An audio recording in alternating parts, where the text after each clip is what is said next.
సంఘస్థులందరికీ స్వాగతం. నేను మీ కాపర్ని.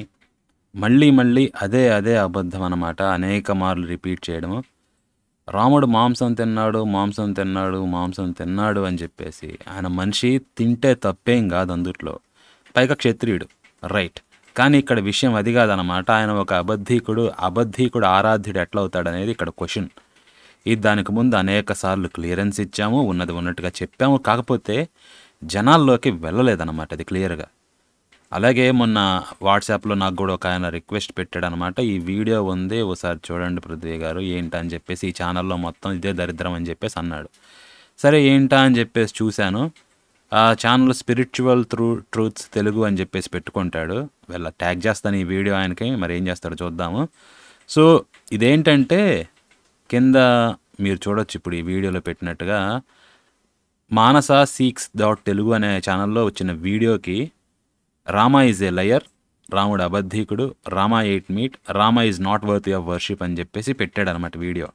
మరి అయ్యగారికి అంత నొప్పేం కలిగిందో ఒకసారి చూద్దామా ఈ వీడియోలో పెట్టిన దానికి. రాముడు మాంసాహారం తిన్నాడా తినలేదా, వాళ్ళు చెప్పింది వీళ్ళు చెప్పింది పక్కన పెడితే ఇవాళ మనం శాస్త్రబద్ధంగా అసలు రాముడు మాంసాహారం తిన్నాడా లేదా అని తెలుసుకుందాం.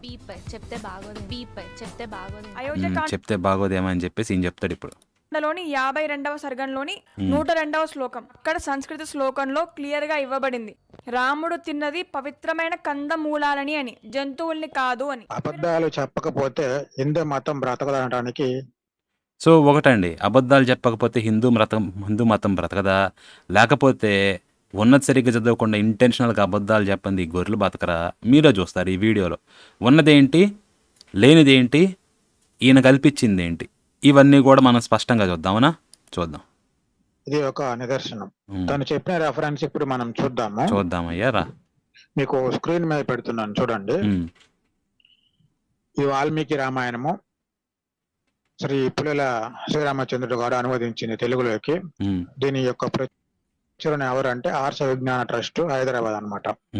ఇది అయోధ్యకాండము మొదటి భాగము. ఇది మొత్తం 10 సంపుటాలు ఉంటుంది. దీని ధర వచ్చి 2500 నుంచి 3000 లోపు ఉంటుంది అనమాట దీని ధర. తను చెప్పిన రెఫరెన్స్ అయోధ్యకాండ సర్గ 52 శ్లోకము 102. మీకు స్క్రీన్ మీద పెడతాను చూడండి. కనిపిస్తుంది. సంస్కృత మూలము, టీకా మరియు తాత్పర్యం ఉంటుంది. మీరు ఇక్కడ సంస్కృత మూలం గమనించినట్లయితే మీకు చాలా క్లియర్ గా అర్థమవుతుంది. అక్కడ చూడండి సంస్కృత మూలం ఏముందో. చతురో మహామృగాన్ వరాహమృష్యం వృషతం మహారురం ఆదాయ మేద్యం. ఇక్కడ స్పష్టంగా ఉంది, అక్కడ మృగాలను చంపినట్టుగా. వరాహ అంటే పంది అని చెప్పి మనకు క్లియర్ గా తెలుసు. దాని తాత్పర్యాన్ని చదువుతాను చూడండి. ఆకలి ఉన్న ఆ రామ లక్ష్మణులు అక్కడ వరాహము, ఋష్యము, దుప్పి, నల్లచార్ల దుప్పి అనే 4 మహామృగములను చంపి వాటి పరిశుద్ధమైన మాంసమును తీసుకొని సాయంకాలం కాగానే రాత్రి నివసించుటకు ఒక చెట్టు మొదలు చేరిరి. క్లియర్ గా ఉంది రాముడు పంది మాంసం తిన్నాడని చెప్పి. ఎక్కడున్నది పంది మాంసం తిన్నాడని? పంది మాంసం తిన్నాడని ఎక్కడుంది? చదువుతా ఇంకోసారి. ఆకలిగా ఉన్న రామలక్ష్మణులు అక్కడ వరాహము, ఋష్యము, దుప్పి, నల్లచార్ల దుప్పి అను 4 మహామృగములను చంపి వాటి పరిశుద్ధమైన మాంసమును తీసుకొని సాయంకాలము కాగానే రాత్రి నివసించుటకు ఒక చెట్టు మొదలు చేరిరి అని ఉంది. ఇక్కడ తిన్నాడు లేకపోతే వారు తిన్నారు అని అక్కడ తగలడిందా? ఉందా? స్పష్టంగా ఉందన్నారు కదా. ఇదిగో చూడండి ఏమన్నాడో ఇంకోసారి. ఒక చెట్టు మొదలు చేరిరి. క్లియర్ గా ఉంది రాముడు పంది మాంసం తిన్నాడని చెప్పి. ఉందా? కళ్ళున్నాయా? కళ్ళు ఏమైనా కాకులు తీసుకెళ్ళినాయా? క్లియర్గా ఉంది పంది మాంసం తిన్నాడని చెప్పేసి. రామాయణంలో ముందు వాల్మీకి రాసిన దాని ప్రకారం నేను మాంసం తినను అంటాడు రాముడు. మాంసమా లేకపోతే ఇంకా దాని సంగతి చూద్దాము. తర్వాత అనేక పర్యాయాలు రాముడు ఇట్లా ఉన్నాడు, ఆయన చెప్పినట్టు మునిలాగే జీవించాడు వనంలో అని చెప్పి అనేక పర్యాయాలు చెప్పడం జరుగుతుంది. మరి ఒకే రామాయణంలో ముందు నేను తినను అని చెప్పి తర్వాత అలాగే ఆయన తినకుండా ఉన్నాడు అని చెప్పినప్పుడు మధ్యలో ఇంకెక్కడన్నా ఈయన తిన్నాడని చెప్తే సెన్స్ లేదు కదా. ముందు ఒక చాప్టర్ ఇట్లా రాసి చివరి ఇంకో చోట ఇంకోలా రాసి మధ్యలో ఆ రెండుకి విభిన్నంగా అంటే భిన్నంగా విరుద్ధంగా ఇంకొక లెక్కనుంటే అది ఇది కాదు కదా. ఒకటి రాసిన వాళ్ళు తాగి రాసి ఉండాలి, లేదా మామూలుగా రాసినాక మధ్యలో ఎవడో తాగుబోతున్నా చూపించి ఉండాలన్నమాట. లేకపోతే ఎట్లాగన్నా కానీ ఇంటర్పోలేషన్ జరిగి ఉండాలి. అది కదా అనుకోవాల్సింది. ఒకళ్ళే రాయరు కదా, ముందది రాసి చివరిలో అదంతా కూడా రూల్ అంతా కూడా పక్కా సాటిస్ఫై అయిందని రాసి మధ్యలో దానికి తేడాగా చూపించరు కదా. ఓకే, బట్ ఈయన ఏంటంటే ఈడ ఉంది, క్లియర్గా ఉంది అని చెప్పేసి అంటున్నాడు. ఓకే, ఉందా ఆ విషయం? ముందు ఈయన దానిలోనికే వీడియో లోపలికి వెనక్కి వెళ్ళి చూద్దాం ఒక్కసారి. ఓకే, ఇక్కడ ఈయన చూపించేది ఏంటి? వరాహం వెనకరా నాయనా, అక్కడ మృగాలను వెనకరా చంపిన వెనకరా వెనకరా. మూలం, సంస్కృత మూలము ఇది ఈయన చెప్పింది. టీకా మరియు యా, పైన మీరు చూడొచ్చు అయోధ్యకాండ 52వ సర్గ 102వ శ్లోకం. తౌ తత్ర హత్వా చతురో మహామృగాన్ వరాహం ఋష్యం పృషతం మహారురం ఆదాయ మేధ్యం త్వరితం బుభుక్షితౌ వాసాయ కాలే ఏతుర్వనస్పతిం. ఇది ఉంది.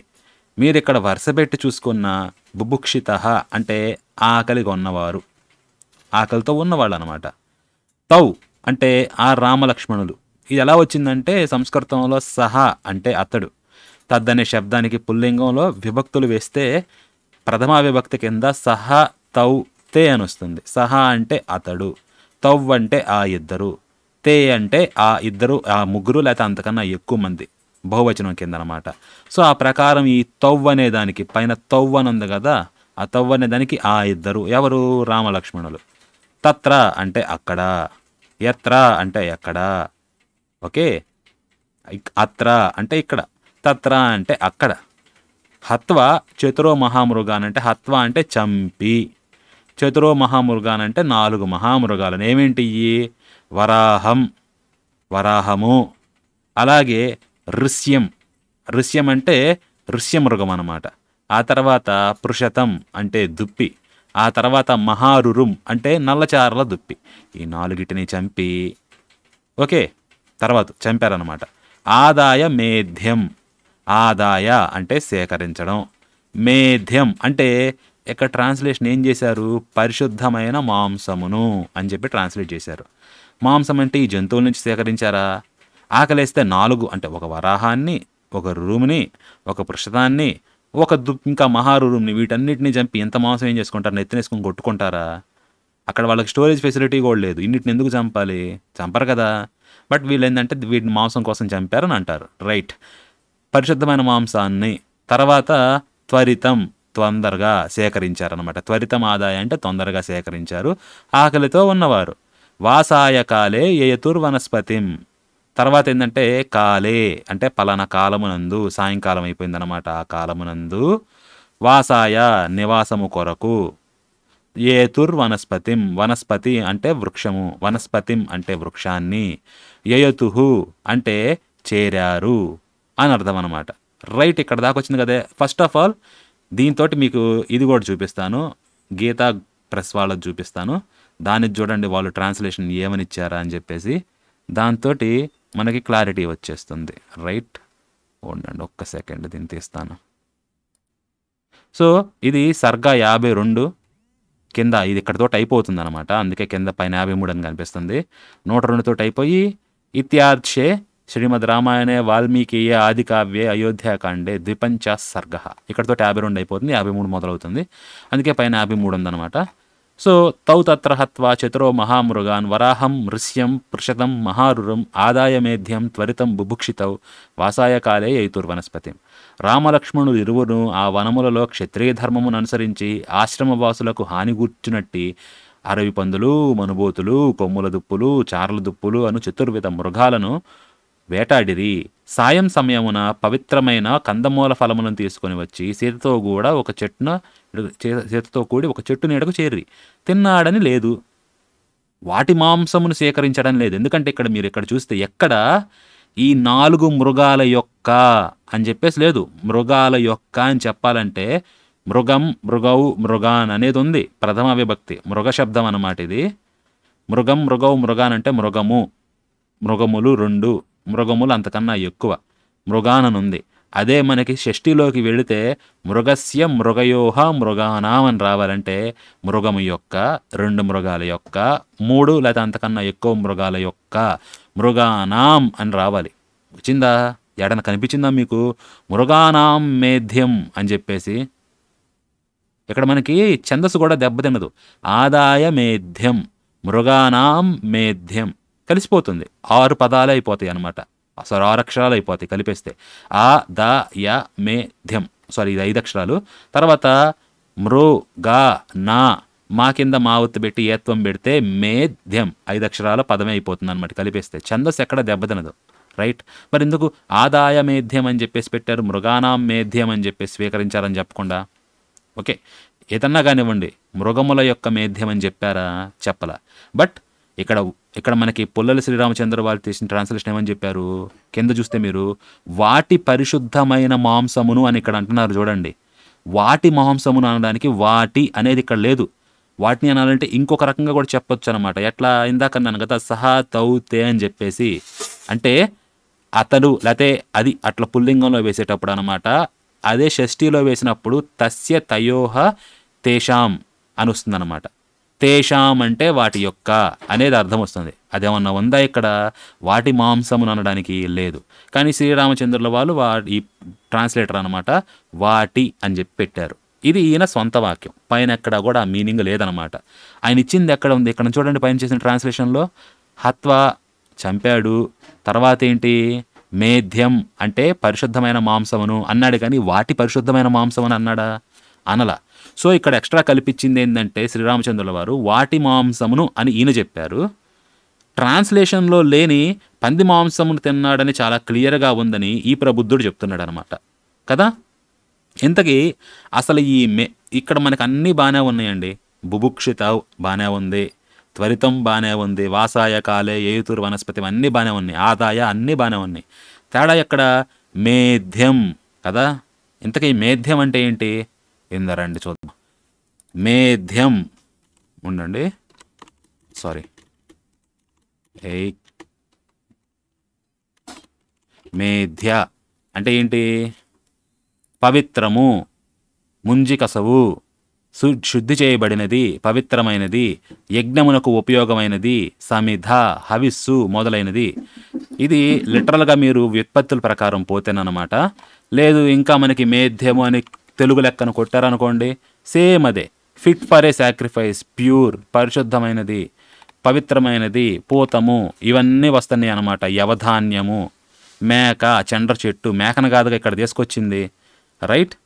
ఇది మీకు సంస్కృతంలో కూడా వెళ్ళినా కానీ అదే వస్తుంది, మేధ్య. ఓకే, ఇక్కడ వీళ్ళు వ్యుత్పత్తి ఇవ్వరు అనమాట, అందుకని నేను అక్కడికి వెళ్తుంది. Full of SAAP. మేధ్యం అంటే ఏంటి? శాప్ తోటి, లేకపోతే ఆ మాంస కుర్తులు అంటారు కదా, పిప్పి కాదు ఎగ్జాక్ట్లీ, ఆ పల్ప్ అంటారు కదా, దానితోటి ఉండేదన్నమాట. ఫ్రెష్, మైటీ, స్ట్రాంగ్, యజ్ఞానికి పనికొచ్చేది, ఎటువంటి తప్పు దోషం లేనిది. ఇట్లా గోట్ అనే అర్థం కూడా వస్తుంది.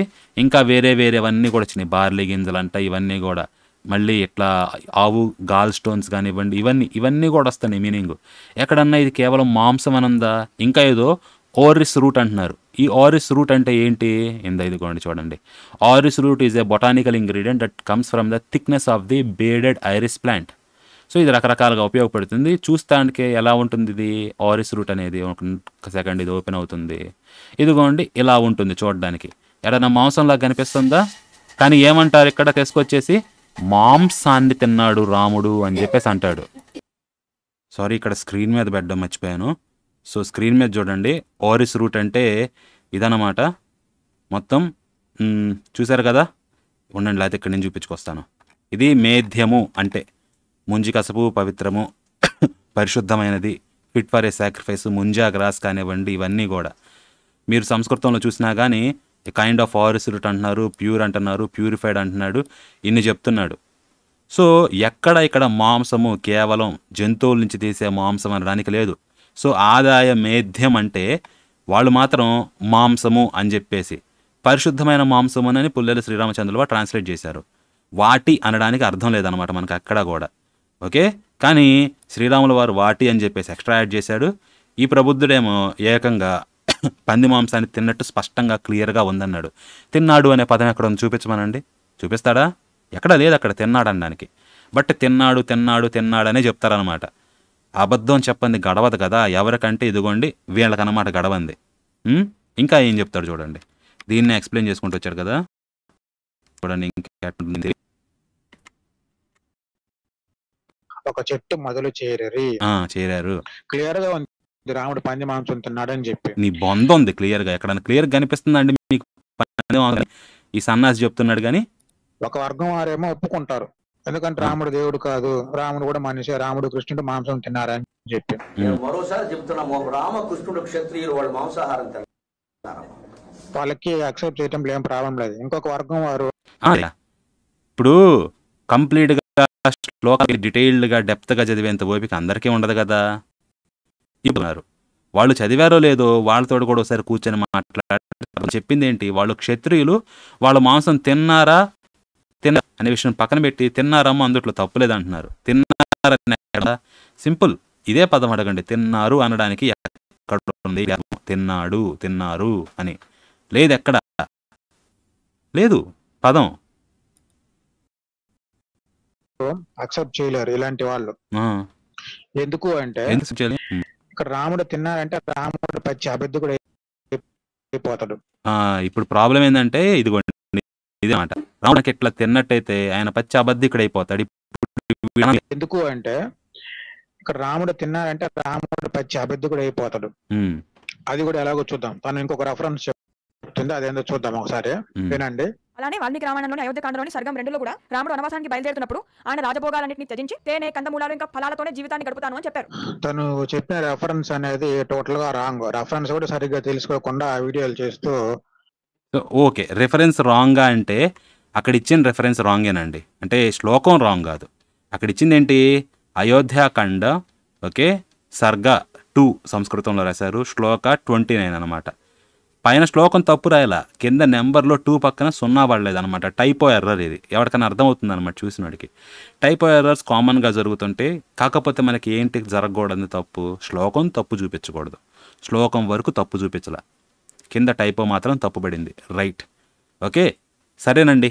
టైపో పడ్డా కానీ ఇట్లాంటి వీడియోలు చేసేటప్పుడు టైపోస్ కూడా జరగకుండా జాగ్రత్త పడాలి. పర్ఫెక్ట్గా రిఫరెన్స్ ఇవ్వాలి, లేకపోతే జనాల్ని మిస్లీడింగ్ చేసినట్టు అవుతుంది అన్నారు. మీకు గుర్తుంటే అంతకుముందు డాక్టర్ గారు చేసిన దాని మీద పెడతా, ఆయన పుస్తకంలో రాసిన దాని రెఫరెన్స్ ఏమన్నాడు, మన ఏకేజేకే లీళ్ళు ఒక బుక్ చూపించి రెఫరెన్స్ ఇచ్చాడు, రెఫరెన్స్ అందుట్లో లేదని వేరే బుక్ నుంచి కోట్ చేశాడు. ఇప్పుడు వీటిని డివైడ్ చేసేటప్పుడు చాప్టర్లుగా కొంతమంది కొన్ని చాప్టర్లు వదిలేస్తారనమాట, కన్సిడర్ చేయకుండా. రకరకాల ఎడిషన్స్ని బట్టి చాప్టర్ నెంబర్లు అప్పుడు మారిపోతూ ఉంటాయి.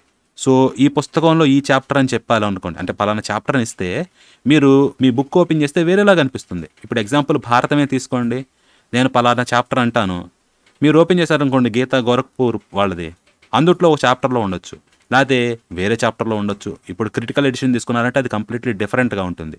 నేను దానిలోంచి సైడ్ చేశాను అనుకోండి, ఉదాహరణకి నేను చూపిస్తాను. కమ్యూనిటీ పోస్ట్ పెట్టాను కదా ఈరోజు, ఇంకా ఒకసారి చూడండి. మీతో ఇప్పుడే ఈరోజే ఓపెన్ చేస్తాను. ఈరోజు ఏం పెట్టు, ఒక్క నిమిషం ఇది ఓపెన్ అవుతుంది. ఇదిగోండి పబ్లిష్డ్ చూడండి ఒకసారి, ఈరోజు పెట్టింది ఇది. త్యజేదేకం కులస్యార్థే గ్రామస్యార్థే కులం త్యజేత్ గణపదస్యార్థే ఆత్మార్థే పృథివీం త్యజేత్ అనేది. ఇది ఎక్కడ పెట్టాను నేను మీకు కోడ్ రెఫరెన్స్, ఇక్కడ వ్యాస మహాభారతము 1/107/32. ఈ బోరి అంటే ఏంటంటే ఓరియంటల్ రీసెర్చ్ ఇన్స్టిట్యూట్ వాళ్ళదనమాట, పూణేకి సంబంధించింది. వాళ్ళ ఎడిషన్ ఇది, క్రిటికల్ ఎడిషన్ అంటారు దీన్ని. ఇది మిగతా వాటికి భిన్నంగా ఉంటుంది. ఇక్కడ మీరు 107వ చాప్టర్ శ్లోకం కింద ఉంటుంది, కానీ పైన చెప్పింది గీతా చేశాను అనుకోండి 107 చాప్టర్లో ఉండదు, వేరే చోటకు పోతుంది. నేను వ్యాస మహాభారతం అని చెప్పి ఇది ఇచ్చేయచ్చు, నెంబర్ 1/107/32 అని చెప్పి. మీరు గీతా గోరఖ్పూర్ వాళ్ళ ఎడిషన్లో తీసుకుంటే మీకు ఎక్కడ దొరకదు ఇది, ఆ చాప్టర్ మొత్తం ఎతికినా కానీ. ఎడిషన్స్ మారే కొద్దీ చాప్టర్ నెంబర్లు కానీ ఇండెక్సింగ్ కూడా కామన్ నాలెడ్జ్ అనమాట ఎవరికన్నా. సరేనండి, ఆమె 20 అని ఇవ్వాల్సింది 2 అని ఇచ్చింది. ఏ పుస్తకంలో కూడా 2వ చాప్టర్లో ఆ శ్లోకం ఉండదు. సో అప్పే చేసింది అనుకుందాం, దానికి ఇంత హార్ష్గా ఉన్నాడు కదా ఈ పెద్ద చేసిన దరిద్రాన్ని ఇందాక ఏమనాలి, పందిగా ఉందన్నాడు కదా, తిన్నాడని ఉందా, లేదు, లేని దాన్ని కూడా చెప్పాడు. సరే అక్కడ దాకా ఉంచండి. మరి ఇప్పుడేం చెప్తాడు, ఆయన రాజభోగాలన్నింటినీ త్యజించి తేనె, కందమూలాలు, ఇంకా ఫలాలతోనే జీవితాన్ని గడుపుతాను అని చెప్పారు. తను చెప్పిన రెఫరెన్స్ అనేది టోటల్ కదా, రిఫరెన్స్ తా మాత్రం తప్పు పోవచ్చండి, ఫలాలతోనే జీవితాన్ని గడుపుతాను అని చెప్పారు. అరే ఇది చూపిద్దాం ఒకసారి. ఆయన రాజభోగాలన్నింటినీ త్యజించి తేనె, కందమూలాలు, ఇంకా ఫలాలతోనే జీవితాన్ని గడుపుతాను అని చెప్పారు. వదిలేయండి ఇప్పుడు అది. తను చెప్పిన తక్కువ రెఫరెన్స్ అనేది టోటల్ గా రాంగ్. రెఫరెన్స్ కూడా సరిగ్గా తెలుసుకోకుండా వీడియోలు చేస్తూ ఆహా. అబద్ధాలు స్ప్రెడ్ చేస్తా ఉన్నారు అనమాట. ఎదురుగా మీరు చూశారు కదా అబద్ధం ఎవడు స్ప్రెడ్ చేస్తాను కూడా చెప్తా. ఇదే అయోధ్యకాండ 2 అని చెప్పింది. 2 కాదు, అయోధ్యకాండ సర్గ 20 శ్లోకం 29. మీకు స్క్రీన్ మీద పెడుతున్నాను చూడండి. సంస్కృత మూలము, టీకా, తాత్పర్యము. నేను తాత్పర్యం చదువుతాను, రెఫరెన్స్ మరలా చెక్ చేసుకోండి. అయోధ్యకాండ సర్గ 20 శ్లోకం 29. రాముడు తన తల్లితో స్వయాన తన తల్లితో కౌశల్యతో చెప్తున్న మాటలు ఇవి. నేను మాంసాహారమున విడిచి తేనె దుంపలు పండ్లు తినుచు 14 సంవత్సరములు ముని వలె జనశూన్యమైన అరణ్యంలో నివసించవలసి ఉన్నది. ఇక్కడ గమనించండి, అక్కడ కండిషనల్ క్లాస్ చెప్తుంది ఏంటంటే నేను మాంసాహారమున విడిచి తన తల్లితో చెప్తున్నాను అనమాట. అంటే ఇక్కడ మాంసం తినకూడదు, ఓన్లీ తేనె దుంపలు పండ్లు తింటూ 14 సంవత్సరాలు అక్కడ అరణ్యవాసంలో ఉండాలని చెప్తున్నాడు. అంటే ఇక్కడ ఇలా చెప్పి అక్కడ తిన్నాడు కదా, ఇది అనమాట. వీళ్ళు ఏంటంటే ఇప్పుడు రాముడు అబద్ధికుడు అబద్ధం చెప్పేవాడు ఇప్పుడు ఆయన దేవుడు అవుతాడు లేదా అప్పుడు చూద్దాం. ఇప్పుడు ఎడదామండి. ఓకే, ఇది మీకు ఒకసారి ఓకే మొత్తం అది ఇంత వాళ్ళ దాంట్లోనే చూపిస్తాను, మీరు అక్కడ చూడాల్సినవి ఉన్నాయి అన్నమాట. అన్నాడు అయోధ్యాకాండ 20వ సర్గ కదా అంది శ్లోకం, దాన్నే తీస్తాను. 20వ సర్గ 29వ శ్లోకం తీసేసి ఇదిగోండి ఇదనమాట. అయోధ్యాకాండ 20వ సర్గ. ఇందులో వస్తే మీరు కిందకు వచ్చేయండి, కిందకి ఇదిగోండి వచ్చేసింది. 14 వర్షాన్ని వత్స్యామి విజనేవనే కందమూల ఫలైర్జీవన్ హిత్వా మునివదామిషం. దీన్ని మీరు విడదీస్తే ఎలా వస్తుంది?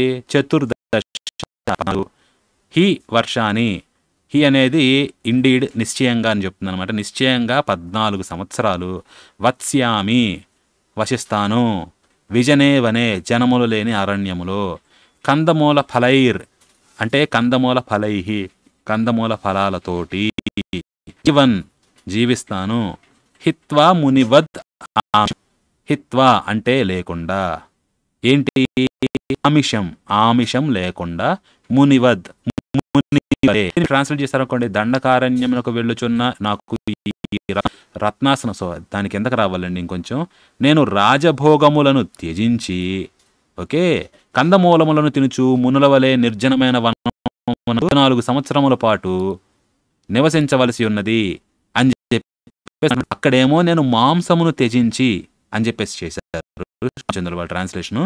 ఇక్కడేమో నేను రాజభోగములను త్యజించి అని అన్నారు. ఎందుకు ఇక్కడ వచ్చింది? వీళ్ళ కింద ఇచ్చారు ఆమిషం హిత్వా అంటే రాజభోగములను త్యజించి. ఇది ఎలా వచ్చిందబ్బా? రాజభోగాలు ఎక్కడి నుంచి వచ్చినాయి? మాంసాన్ని కదా తినిపింది. మీరు చూడండి శ్రీరామచంద్రుల వాళ్ళు చేసిన ట్రాన్స్లేషన్ కూడా అదే, నేను మాంసాన్ని త్యజిస్తాను అని చెప్పాడు కింద పైన. ఆమిషం అంటే మాంసం. ఇది ఎక్కడి నుంచి వచ్చింది? ఎక్కడి నుంచి వస్తుందంటే ఇదిగోండి ఇక్కడి నుంచి వస్తుంది. లోకి వెళ్ళి ఆమిష అంటే అర్థం చెప్పండి రావాలి. వచ్చింది మాంసము. ఎందుకు? జంతువుల నుంచి వచ్చిందనా? కాదు. వ్యుత్పత్తిలోకి రండి, ఏమనుంది ఇక్కడ? ఆమంతి రోగినో భవంతి, తింటే రోగులవుతారు. అక్కడి నుంచి వచ్చిందనమాట. ఏది తింటే? అనుభూయతే అసౌ తినబడేది. ఇంకొకటి ఆమిషం భోగవస్తు, అనుభవింపబడినది, భోగ్యము వస్తు. ఇక్కడి నుంచి వచ్చింది. మాంసము కూడా ఇదే లగ్జూరియస్ ఐటమ్ అనమాట. అప్పుడు అది భోగ వస్తువు, సాత్వికమైనది కాదు. అందుకని ఆమిషముల కింద అనేక పదార్థాలు వస్తాయి, భోగ వస్తువులు అన్నీ వస్తాయి. దాంట్లో మాంసము కూడా ఒకటి. ఆమిష అంటే ఇక్కడి నుంచి వచ్చింది. దానికి వ్యుత్పత్తులు 7. సో దీని ప్రకారం రాముడు ఏమంటున్నాడు? మునివలే కందఫలమూల ఇవన్నీ కూడా తింటాను, కందమూల ఫలాలు ఇవన్నీ తింటాను, వాడి చేత బతుకుతాను. ఎట్లా? ప్యాలెస్లో పంచభక్ష పరిమాణాలు తినే నేను ఆడకపోయిన కందమూలాలు తింటానన్నాడా? లేకపోతే ప్యాలెస్లో మాంసం తినే నేను అడగపోయి అడవిలో కూడా మాంసం దొరుకుతుంది, అడవిలో దొరకంది ఏంటి? పంచభక్ష పరిమాణాలు దొరకవు. ఇక్కడ అవి ఉంటాయి, కందమూల ఫలాలతోటి తినాలి అని చెప్తున్నాడా? ఇక్కడ మాంసం ఉంటుంది, నేను ఇక్కడ మాంసం మానేసి అక్కడ మాంసం ఏంటి? ఇక్కడ ఏం చెప్తుంది మీరు ఆలోచించండి. రాజభోగాలు అంటే మాంసమే కాదు, రాజభోగాలు అనే అర్థం. వాటిని వదిలేసి మునిలే నేను అన్నమాట ఈయన చెప్తుంది. కానీ మన శ్రీరామచంద్రుల వారేమో తీసుకొచ్చి ఇక్కడ కొంచెం కట్ అవుతున్నట్టుంది. సో ఈయనేమో రాజభోగాల మాంసము అని చెప్పేసి పెట్టేశాడు అనమాట. మీరు ఇక్కడ చూడొచ్చు ఏది మాంసం వచ్చి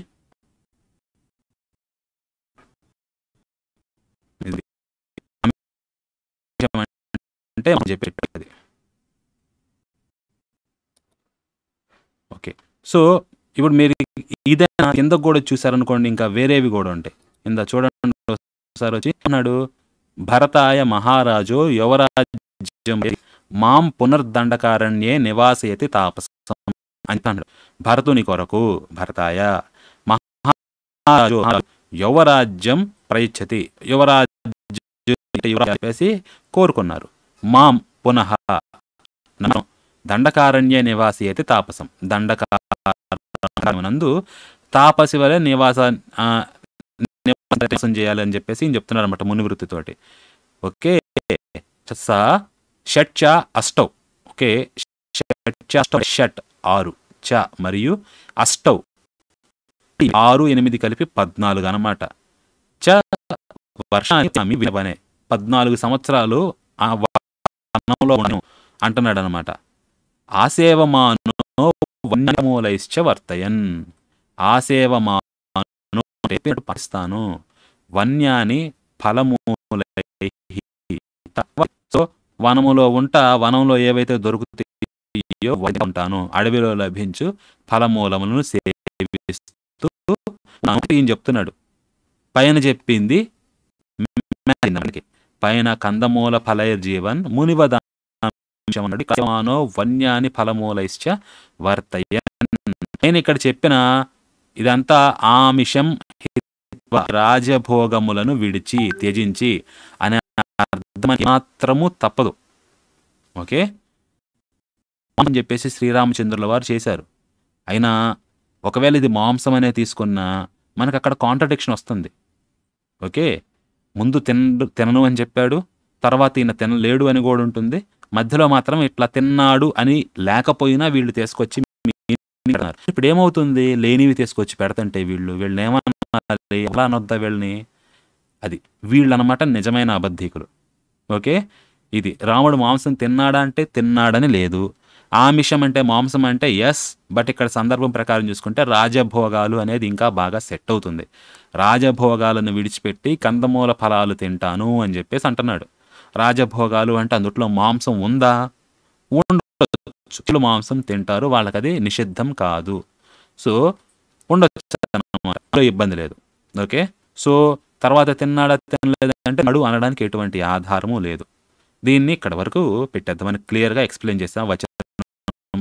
ఓకే, సో ఇప్పుడు ఈ ప్రబుద్ధుడు ఇంకా ఫైనల్గా ఏం చెప్తాడో చూద్దాం. ఓకే, రాముడు ఉండాలని చెప్తున్నాడు అంటే ఇక్కడ ఎలా చెప్పి అక్కడ తిన్నాడు కదా, ఇది అనమాట. వీళ్ళు ఏంటంటే ఇప్పుడు రాముడు అబద్ధికుడు అబద్ధం చెప్పేవాడు దేవుడు కాదు కదా. ఇప్పుడు దైవత్వ గుణ లక్షణాల్లో ఇప్పుడు ఇంకోసారి విందామండి. అబద్ధం చెప్పేవాడు దేవుడు కాదు కదా. ఇప్పుడు దైవత్వ గుణ లక్షణాల్లో ఉన్నవాడు అబద్ధం చెప్పడు కదా.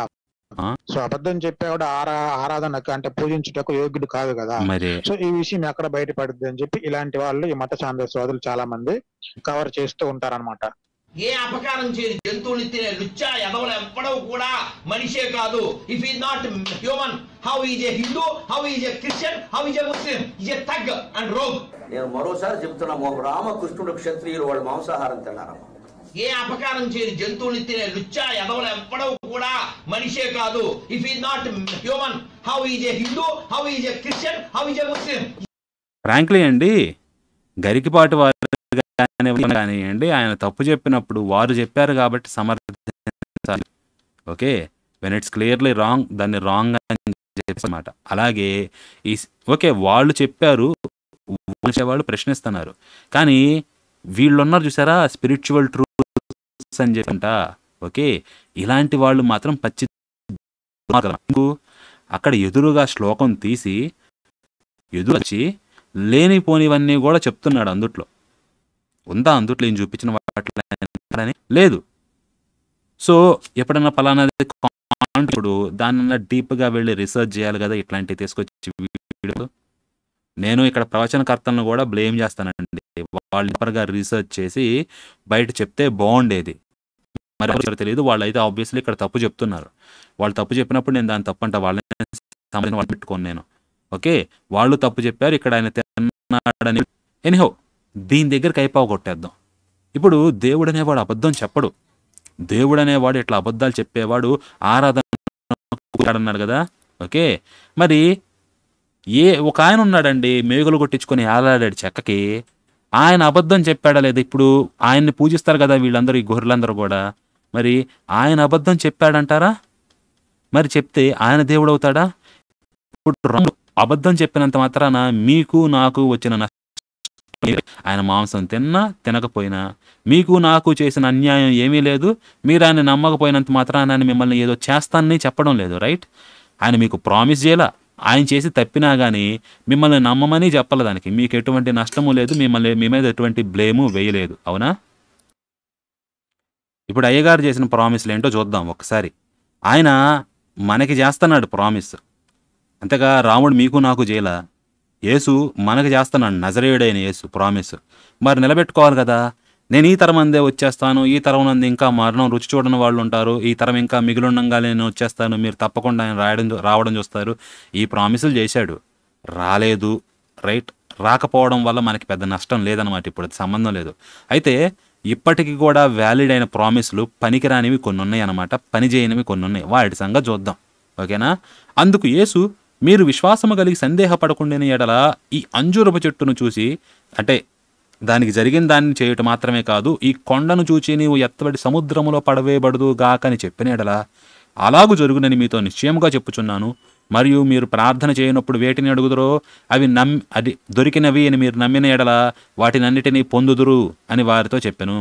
మరి నమ్ముతారు? ఇప్పుడు మీరు ప్రార్థన చేసేటప్పుడు మీరు వేటినైతే అడుగుతారో అవన్నీ మీకు దొరికినాయి అని కనుక మీరు నమ్మితే మీరు వాటిని నిజంగానే పొందుతారంటున్నారు. మరి అడగండి, అడిగి నీ దొరుకుతాయేమో చూద్దాం. మీరు నమ్మండి, దొరికేసి నేను విశ్వాసులు కదా మీరు. నమ్మండి, దొరుకుతాయేమో. అంజూరపు చెట్టుకు జరిగినట్టే కాదనమాట. దాన్ని మాడిపేయడమే కాదు, కొండను చూసి పోయి సముద్రంలో పడమంటే పడిద్దంట. అనండి, పడిద్దామో చూద్దాం. ఎవడన్నా ఒకటి కొండను కాదు చిన్న గులకరాయిని పడేయమనండి, చూస్తాను, ఒప్పుకుంటాను. అప్పుడన్నా కానీ అండి పడేమనండి చూద్దాం. అప్పుడు పడిద్దా పోయి. ఇది 2 యేసు చేసిన అబద్ధ ప్రమాణం. 2 మీరన్నా విశ్వాసులు కాకుండా అవుతారు. ఏం చెప్తున్నాడు ఇక్కడ? మీకు విశ్వాసము కలిగి ఉంటే అది చెప్తుంది.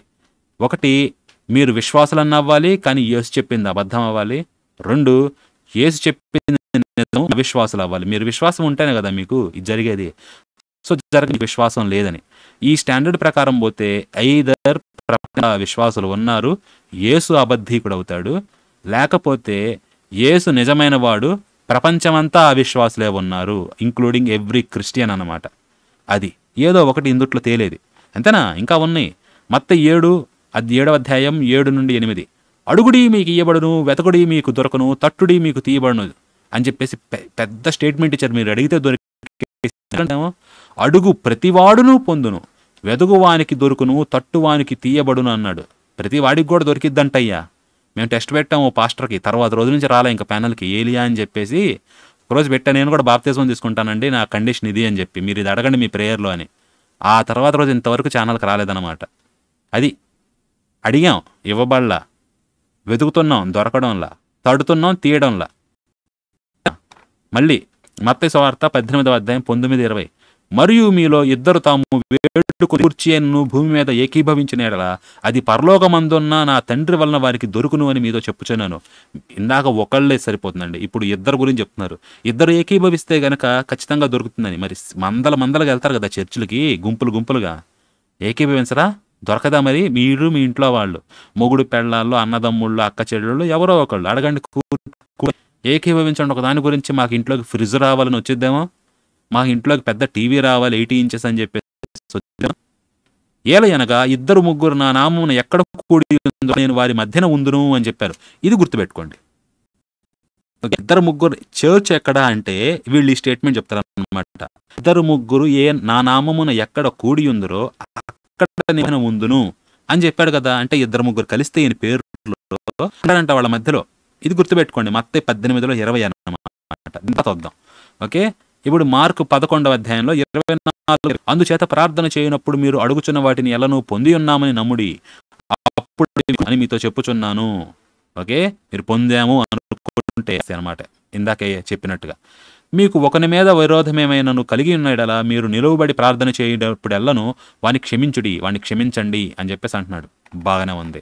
తర్వాత లూకాసు వార్త 11వ అధ్యాయము 9-13 వచనాలు, 9 నుండి 13 వరకు. అటువలే మీరును అడుగుడి మీకు ఇయ్యబడును, వెతకుడి మీకు దొరుకును, తట్టుడి మీకు తీయబడును, అడుగు ఇయ్యబడును, వెదుగువానికి దొరుకును, తట్టువానికి తీయబడును అని మీతో చెప్పుచున్నా. మీలో తండ్రి అయిన వాడు తన కుమారుడు చేపకు ప్రతిగా పామునిచ్చున గొడ్డునడిగితే తేలుని. కాబట్టి మీరు చెడ్డవారయుండి మీ పిల్లలకు మంచి ఈవులను ఇయ్యగా పరలోకమందున్న మీ తండ్రి తన్ను అడుగు వారికి పరిశుద్ధాత్మను ఎంతో నిశ్చయముగా అనుగ్రహించును అని. అంటే మీలో తండ్రి అనుకోండి, మీరు మీ కొడుకు అడిగితే వాడు చేప అడిగితే చేప బదులు మీరు పామునిస్తారా? ఎవరుగా చేపే ఇస్తారు. నాన్న చేప తినాలని ఉందంటే తీసుకెళ్ళి బయట పామును పెడతారా? చేపే ఇస్తారు. గుడ్డును అడిగితే మీరు తేరిస్తారా? ఎవరు కదా. మీరే ఏంటి, మీరు చెడ్డవారై పిల్లలకు ఇన్ని మంచి ఈవులను ఇస్తున్నారు, ఇన్ని మంచి గిఫ్ట్లను ఇస్తున్నారు కదా, మీరు చెడ్డవారే. అయినా కానీ మీ పిల్లలకి మీరు మంచి గిఫ్ట్లు ఇస్తున్నారు కదా. మరి పరలోకమందున మీ తండ్రి తన్ను అడుగు వారికి పరిశుద్ధాత్మను ఎంతో నిశ్చయముగా ఇచ్చేస్తారంటున్నాడు. మరి అనుగ్రహించబడ్డా? టెస్ట్ పెట్టండి, ఒకటి దొరికిద్దామో చూద్దాం ఏమన్నా. అది లూకాసు వార్త 17వ అధ్యాయం. అపోస్తలులు మా విశ్వాసము వృద్ధి పొందించమని ప్రభువుతో చెప్పగా, అయ్యా మా విశ్వాసాన్ని వృద్ధి చెయ్యి అంటే, ఓరే సన్నాసులారా, విశ్వాసం వృద్ధి చేయాల్సిన అవసరం ఏమి లేదు. చూడండి ఏమంటున్నాడు, మీరు విశ్వాసము గలవారైతే ఈ కంబలి చెట్టును చూచి నీవు వ్రేళ్లతో కూడా పెళ్లగింపబడి సముద్రంలో నాటబడుము అని చెప్పినప్పుడు అది మీకు లోబడును. విశ్వాసం కొంతముందా ఎక్కువ ఉందా అని కాదు, ఏ కొంచెం ఉన్నా చాలన్నమాట. ఇక్కడ ఆవగింజ అంటే విత్తనాల్లోకి వెళ్ళా చిన్న విత్తనం అంటారు. ఎక్కువ ఉండాల్సిన మీకు ఏ కొంచెం ఉన్నా విశ్వాసం, మీరు పెద్ద పెద్ద క్రియలు చేసేస్తారని చెప్పి. సో విశ్వాసం పెంచుకోవాల్సిన పని లేదు, కొంచెం ఉన్నా చాలు. మరి చేయమనండి ఎవడన్నా పెట్టి టెస్ట్. కంపల్సరీ నీవు వేళ్లతో కూడా పెళ్లగింపబడి సముద్రంలో నాటబడమని చెప్పమని చూద్దాం, లోబడిద్దామో చూద్దాం. ఒక్కడికి లోబడినా కానీ యేసు నిజం అవుతాడు, వాడు విశ్వాసం అవుతాడు, ప్రపంచం మొత్తం అవిశ్వాసులు అవుతారు. ఒక్కడికి కూడా లోబడకపోతే ప్రపంచం మొత్తం విశ్వాసులు అవుతాడు. అది నెక్స్ట్ యోహాను సువార్త 13-14 వచనాలు. మీరు నా నామమున దేనిని అడుగుతారో కుమారుని యందు మహిమపరచబడుటకై దానిని చేతును. నామమున మీరు నన్ను ఏమి అడిగినను నేను చేతును. ఏం అడిగినా చేస్తానంటున్నాడు. చాలా చాలా చాలా. మరి ఏం చేస్తున్నాడు? చేస్తున్నాడా? అడగండి. నా నామమున మీరు నన్ను ఏమి అడిగినను చేస్తానన్నాడు. చేస్తున్నాడా? మరి బయట మొత్తుకుంటున్నారు రోగాలు పోవాలి అవి పోవాలని హోటల్లా. అది మీరు నామమున దేన్ని అడిగినా కూడా తండ్రి కుమారుని యందు మహిమపరచబడుటకై చేస్తాను. మరి లేదా తండ్రికి ఇప్పుడు మహిమపరచుకోవాలని కుమారుని యందు చేసి చూపించండి. మరి మీరు చేసి యేసునామంలో తండ్రిని మహిమపరచండి. మీరు లేకపోతే చేత కదా నన్ను సరిపోతుంది. యోహాను 15వ అధ్యాయం. నా యందు మీరును మీ యందు నా మాటలో మీకేది ఇష్టమో అడుగుడి, అది మీకు అనుగ్రహింపబడును. మరి మీ యందు నిల్చుందా కదా అయ్యా వాక్యం ఉంటే మరి అడగండి, ఏది అడిగినా అనుగ్రహింపబడుతుందంట. కుదురుతుందా? ఇవన్నీ యేసిస్తున్నాడు, వాగ్దానాలు ఇవి జరుగుతాయి అని చెప్పి. యోహాను 15:16. మీరు నన్ను ఏర్పరచుకొనలేదు, మీరు నా పేరట తండ్రిని ఏమడుగుదరో అది ఆయన మీకు అనుగ్రహించినట్లు మీరు వెళ్ళి ఫలించుటకును నేను మిమ్మును ఏర్పరచుకొని నియమించితిని. మీరు కాదురా నన్ను సెలెక్ట్ చేసుకుంది, మీరు నా తండ్రిని ఏమో అవన్నీ కూడా ఆయన మీకు ఇచ్చేలా నేనే మిమ్మల్ని నియమించుకున్నా. నేనే మీరు వెళ్ళి ఫలించాలా. మీరు వెళ్తున్నారు సువార్తకి, మీరు ఫలించాలని నేనే నియమించాను. మీరు కాదు నన్ను సెలెక్ట్ చేసింది. అర్థమవుతుందా? మరి మీరు వెళ్ళి ఫలించుటకు అన్నారు కదా, మీరు రండి వచ్చి ఫలించండి. ఎవడు ఫలిస్తాడు? ఒక్కడు. యోహాను 16:23-24. ఆ దినమున మీరు దేని గూర్చి నన్ను అడుగుదురు, మీరు నా పేరిట ఏమి అడిగను ఆయన మీకు అనుగ్రహించునని మీతో నిశ్చయముగా చెప్పుచున్నాను. ఇది వరకు మీరేమీ నా పేరిట అడగలేదు. మీ సంతోషము పరిపూర్ణమగినట్లు అడుగు మీకు దొరకను. ఇంతవరకు మీరు నన్ను ఏం అడగలేదురా, అడగంటారా మీరు? ఎందుకంటే ఆయన మీకు అనుగ్రహిస్తాడు. పెద్ద ఆయన తండ్రి నా పేరిట ఏది అడిగినా కూడా ఆయన మీకు ఇచ్చేస్తాడు. అడగండి అంటున్నాడు. ఎవరికన్నా దొరికిద్దామని చూద్దాం. అది ఇంకా తర్వాతది మార్కు సువార్త, ఇది అన్నమాట హైలైట్. మరియు మీలో ముందుకి సువార్తను ప్రకటించుడి, నమ్మి బాప్తిజం పొందిన వాడు రక్షణ, నమ్మని వాడికి శిక్ష విధింపబడను. నమ్మిన వారి వలన ఈ సూచక క్రియలు, మూల భాషలో అంటే నమ్మిన వారిని ఈ సూచక క్రియలు వెంబడి, ఏవనగా నా నామమున దయ్యములను వెళ్ళగొట్టుదురు, క్రొత్త నామములను ఎత్తిపట్టుకొందురు, మరణకరమైనది ఏది త్రాగినను అది వారికి హాని చేయదు, రోగుల మీద చేతులుంచినప్పుడు వారు స్వస్థత వారితో చెప్పిన. ఇవన్నీ జరుగుతాయి అంటే నమ్మిన వారి వలన సూచక క్రియలు. ఓకే, మీరు రక్షింపబడ్డారో లేదో తెలియాలి అంటే అంటే వచ్చిన వాళ్ళు మీకు సువార్త చెప్పడానికి వాళ్ళు నమ్మారో లేదో టెస్ట్ చేసుకోవాలి. అది. సో ఇది స్వస్థతను అంటే పాములు ఎత్తిపట్టుకుంటారంట, మరణకరమైనది త్రాగినా కానీ ఏమీ కాదంట. జరుగుతుందా బయట ఎక్కడన్నా? సూచక క్రియలు ఒక్కళ్ళని చూపించమానండి. అయితే ఏమంటారంటే వీటిని చూపిస్తే హైపర్బోల్ అంటారు. మొన్న డాక్టర్ గారితో జరిగిన ఇంటర్వ్యూలో జాన్ పాల్ కూడా ఇదే అన్నాడు. మీకు ఎంత 5లో మీ మార్క్స్ ఇస్తారంటే 5 out of 5 అండి, 100 out of 100 అన్నాడు. మరి వీటి గురించి చెప్తే ఇవన్నీ హైపర్బోల్ అన్నాడు. హైపర్బోల్ అంటే అతిశయోక్తి అనమాట, నిజంగా జరుగుతాయని కాదు. ఆ కొండ మబ్బుల్ని తాకుతుంది, ఆకాశంలోకి వెళ్ళిపోయిందంటే నిజంగా వెళ్ళిందా? వెళ్ళలేదు, అతిశయోక్తి అంటారు. కానీ ఇది అతిశయోక్తి కాదండి. ఎందుకంటే తర్వాత ఏమంటున్నాడు చూడండి. ఈలాగు ప్రభు అయిన యేసు వారితో మాట్లాడిన తర్వాత పరలోకమునకు చేర్చుకొనబడి దేవుని కుడి పార్శ్వమున ఆసీనుడయ్యను అయ్యాడు కదా. వారు బయలుదేరి వాక్యము అంతటా ప్రకటించిరి.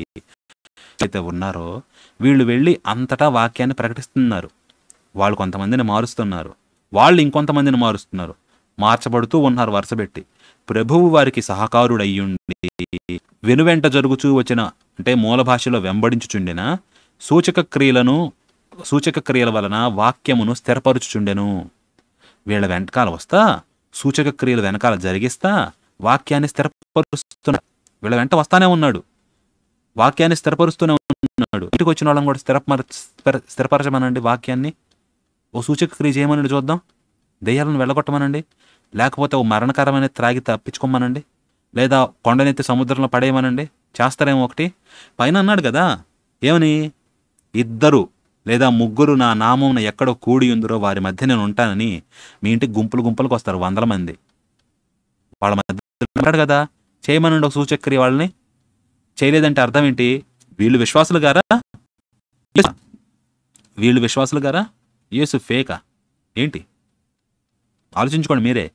మరి వీళ్ళు విశ్వాసం నిజంగా నమ్ముతున్నారు కదా, ఉన్న మతాన్ని వదిలేశారు, కొంతమంది నిజంగానే రిజర్వేషన్ కూడా వదిలేసుకుంటున్నారు, మునగుతున్నారు, ఆదివారం చర్చికి వెళ్తున్నారు. వీళ్ళు జీవితంలో ఒకసారి గుడికి వెళ్ళిన పాపాను పోరు, కానీ ఆదివారం రిలీజియస్గా చర్చికి వెళ్తున్నారు కదా. మరి అంతగా నమ్మిన ఇక్కడ ఏమీ జరగడం లేదంటే అర్థం ఏంటి? గారు ఫేక్ అని అర్థం. లేకపోతే అప్పట్లో యేసు అని ఏదో జరిగించుకోవడానికి అబద్ధాలు చెప్పి అప్పటికప్పుడు పబ్బం గడుపుకోవడానికి అది జరిగింది అక్కడ. సో ఇప్పుడు చెప్పండి, ఎవడు అబద్ధీకుడు? రాముడా యేసా? రాముడు మీకేమీ చెప్పలేదు, ఓకే, మీకేమీ ప్రామిస్ చేయలేదు, ఆయన మీకేమీ ఓ కాదా. కానీ ఎవరు మీకు ప్రామిస్ చేశాడు మీకు చెప్పేసి? ఓకే, చేశాడు కదా. జరగకపోతే ఏమవుతాడు? అతను అబద్ధీకుడు అవుతాడు. అబద్ధీకుడు ఏమవుతాడు చెప్పండి? దేవుడు అవుతాడా? ఇదిగోండి, దీనికి మనవాడే చెప్తాడు అనమాట మళ్ళీ ఆన్సర్. చూడండి యోగ్యుడు కాదు కదా, దేవుడు కాదు కదా. ఇప్పుడు అక్కడ తిన్నాడు కదా, ఇది అనమాట. వీళ్ళు ఏంటంటే ఇప్పుడు రాముడు అబద్ధికుడు, అబద్ధం చెప్పేవాడు దేవుడు కాదు కదా. ఇప్పుడు దైవత్వ గుణ లక్షణాల్లో ఉన్నవాడు అబద్ధం చెప్పడు కదా. సో అబద్ధం చెప్పేవాడు దేవుడు కాదు కదా, దైవ లక్షణాల్లో అబద్ధం చెప్పడు కదా, అబద్ధం చెప్పేవాడు. మరి ఇన్ని అబద్ధాలు, ఎంత పొడుగు చాట కదా అబద్ధాలు. మరి అప్పుడు మన యేసయ్య ఏమవుతాడు? అవుతాడు, సర్ప సంతానం అవుతాడు. అది జరిగే. ఈ ఛానల్ చూశాను, అన్ని ఈ దరిద్రాలేనమాట. నేను వీడియోలో కూడా దీనికి రెస్పాండ్ అవ్వమన్నారు కాబట్టి అవుతున్నాను. సో రాముడు మాట్లాడని అదని ఇదని చెప్పేసి ఊరక అనవసరపు ప్రయాణం అనేది బాగా కామన్ అయిపోయింది అనమాట. ఇప్పుడు మొత్తం అనేటోళ్ళు ముందు ఓపెన్ చేసి చూస్తే బాగుండేది అనమాట.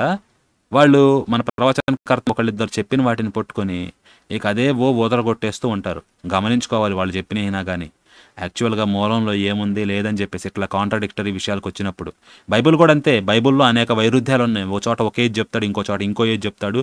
సంఖ్యలు ఇవన్నీ మారుతూ ఉంటాయి, చాలా మారుతూ ఉంటాయి. మనుషుల పేర్లే మారిపోతూ ఉంటాయి. దాని అర్థం ఏంటి? అదొకళ్ళు రాశారు, ఇదొకళ్ళు రాశారని చెప్పి. ఎగ్జాంపుల్ మీరు ఎజ్రా, నెహెమ్యా ఈ 2 గ్రంథాలు తీయండి, ఎక్కువ చాప్టర్లు కూడా ఉండవు, 10 ఉంటాయి.